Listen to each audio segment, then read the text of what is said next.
Evening gardeners, I've just been watching Terry King doing his potato reveal. Terry, it's nice to hear that Mrs. K is having a couple of good days. Hope all's well there. But look at this, these are my potato peelings. Look at that. Now obviously I don't know if there's any potatoes underneath, but let me just walk you down the garden and we'll have a little look at the single seed potato challenge ones as well. I'm going to keep this really short. It's blooming cold out tonight. I'll be putting the heater back on in the porch. Let's just go down here. They're my single seed potato challenge ones. Now look, I've got 3 buckets of them. The slugs have had a good feast on that one. But I've got one there, so I've got 3 of those. Across the back of the garden, I've got blue Danubes in buckets.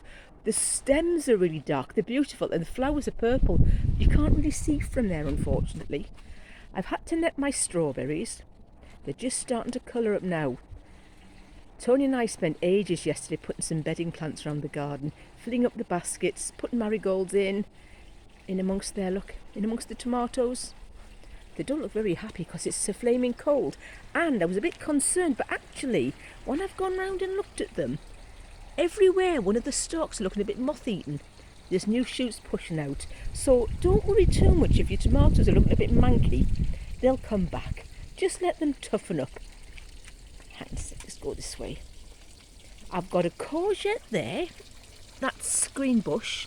I've just popped it in the middle of that there. What else have we got?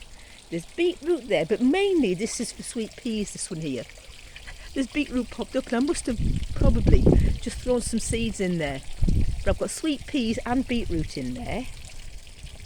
Patty pan squash there. They're not doing very much, but as I say, we've had some blooming cold nights. Oh, let me just do a quick round. I had a good tidy up yesterday. Looks nice, looks really nice when it's tidy. And Tony agreed with me about the pond, so we are going to buy a smaller pond and put it up yon end of the garden. Isn't it nice when it's tidy? I had to sit in the shade the other day, it was that hot here. Today it's flaming freezing. Right, I'll stand up here and I'll do a good run round the garden. Let's have a little look now. We'll just do it very gently. The hostas are beautiful, aren't they? Got some beautiful hostas. Do you know, if I can grow veg, I've got a dodgy leg. I had my hip replaced and it damaged the nerve in my right leg. And if I can work in the garden and suffer the terrible pain I suffer, just get on with it, with a very weak damaged right leg, anyone can garden. All this, oh, I've got arthritis, so have I. Oh, I'm in pain, so am I. Just get on with it, folks. Let's not be whingers. Look at this. Oh, look at this as well. That's my little lime citrus tree. There's a couple of flowers on there. I repotted them all the other day and I trimmed some of the branches and things off the stalks. The lilies are coming. Hey, Ali, look at those lilies. You know, they must be 3 foot now. They're a bit weak and skinny, so next year, well, the end of this year, I'm going to move them. When we move the pond to that end, I'll move them down where there's more sunshine, because it is dark. We put Calibrachoa, well, Tony did, put Calibrachoa in that chimenea there. We did that last year and it tumbled out. It looked beautiful, really looked lovely.